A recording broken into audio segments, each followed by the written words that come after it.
میگه پدر با پسرش گفت بقر که تو آدم نشوی جان پدر. حیف آن عمر که ای بی سر و پا در رهی تربیتت کردم سر. دل فرزند از این حرف شکست، به خبر از پدرش کرد سفر.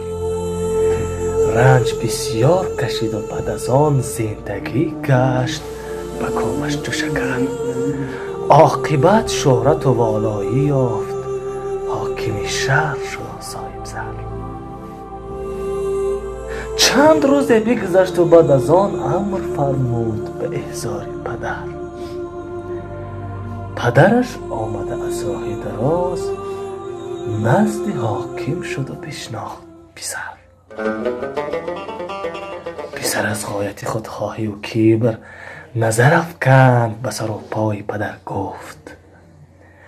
گفتی که تو آدم نشوی، تو کنون حشمت و جا هم بنگر. پیر خندید و سرش داد تکان، گفت ای نقطه برون شد از در. من نگفتم که تو حاکم نشوی،